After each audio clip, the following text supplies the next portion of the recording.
Like, I'm not the highest on Cooper Flagg. And I think that's been, like, made clear on this channel. Like, I'm not the highest on Cooper Flagg. I think Cooper Flagg's really good. But that's my thing, is that, like, I think he's just going to be a real good player. I don't think Cooper Flagg is going to be this transcendent player that's, like, going to change an entire franchise. I think he's going to be a really, really good second or third option on really good teams for his career. And he's also, in my opinion, one of the highest floor players I can ever remember. Like, he's 18 years old and he's already a good NBA player. Like, there's no... People are like, oh, he could be a bust. Unless, like, he could be a bust as a generational player. But there's no way... Like, I'm trying to think of, like, top... There's no way he's not better than Wiggins. And Wiggins, for me, is the cutoff point of, like, if you're worse than Wiggins, you're a bust. If you're better than Wiggins, you've been fine. But that's just my opinion, is that, like, I don't... Like, there's no way he's worse than Andrew Wiggins. So, that being said, like... We're now looking at Cooper Flagg as maybe not quite as good as we expected. But by the way, like, to say he won't win Rookie of the Year, especially with how VJ Edgecomb's been struggling recently, he very well could be Rookie of the Year. Like, Con Knippel's favorite right now. Cooper Flagg very well could win it. But this is mental. Some NBA execs say Cooper Flagg could go as low as the 6th pick. If you are an NBA executive that would draft Koa Pete or Cameron Boozer over Cooper Flagg, I think you guys should come out and admit that, and your team should be allowed to fire you. There is no way in hell Cooper Flagg would drop below 3 in this year's draft. There is no way as hell. And he's probably in a 1A, 1B with Darren Peterson situation.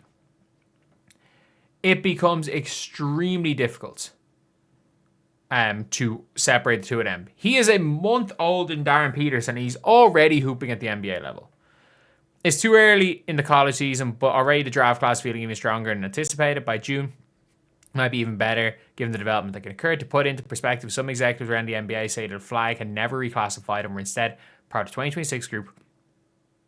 He probably would be the 3rd pick at best, but could go as low as 5th or 6th. Could go as low as 5th or 6th. Could go as low as 5th or 6th. That is crazy. That is absolutely crazy. That is crazy. Like, he is legitimately one of those guys that is like, you just know he's going to be good. Like, of the top 3 next year, the odds that one of them bust is very high. And by the way, I don't get Cam Boozer. Like, I don't understand it. I don't know why Cam Boozer is considered to be better than AJ Dybantsta. I don't get it.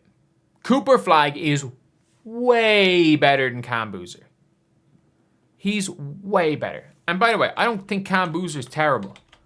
I think Cam Boozer at like top 3 or 4 pick, not bad.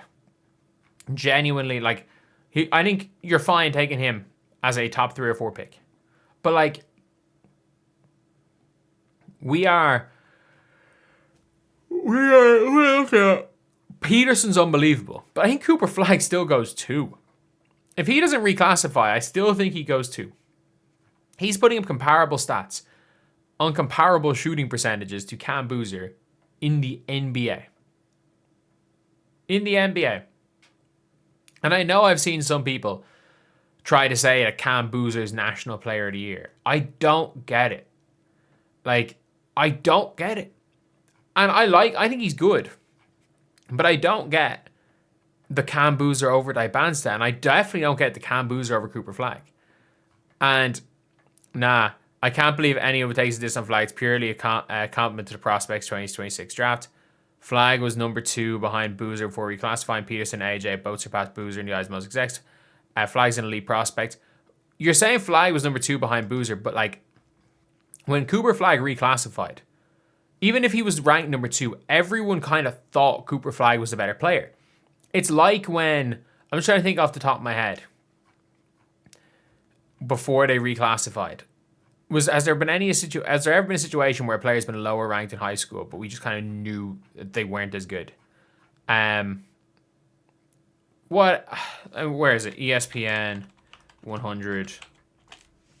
I just want to look every single year. And we kind of knew going into college. Like, no, 2014. Was there any 2015? What was the Scala Labassiere year? Like going into college, I think a lot of people coming into the 2016 draft, like Scala Labassiere was the number 1 player in the nation. But like Ingram and Simmons were who everybody kind of thought were going to be those players. Like even coming into the 2016, like as good as like Josh Jackson was, early on it was Lonzo Ball that everyone was super excited about. Everyone thought Lonzo Ball was the best player in high school, regardless of the rankings. But like, there's been so many times where that's kind of happened, where a player might be ranked lower, 1 spot lower, but you're like, no, he's going to be better. He's going to be better. And the reality is the lowest he goes is 3rd. And there's no way, it says he would be MAC best 3rd. The lowest he goes is 3rd. Flagg's less than a month older than Advanced, and Peterson is currently averaging 15, 7, and 3 for a top 10 defense while playing out of position. Remember watching, yes, that is the best point here. Cooper Flagg. If you watch, this was when Cooper Flagg really was like, when he started getting known, was when he was playing for Team USA, years up. And let's not forget, by the way, do we remember what happened 2 summers ago? Cooper Flagg had just reclassified. He got called up to the Team USA men's team. And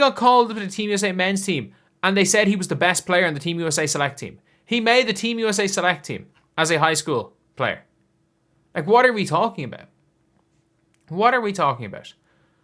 Like, he was the best player for USA at the Hoop Summit. He was one of the best players in the final of the World Cup. He had 10 points, 17 boards, 8 steals, and 4 blocks in the final. He was named USA Basketball's Male Athlete of the Year. This is before reclassifying. What are we talking about? Just making shit up.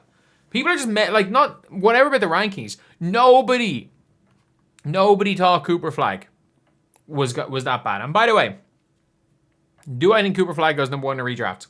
Yeah. Right now, yeah. I still think I still don't know if he's got the upside of a Dybansta, but he has got much higher floor than Dybansta.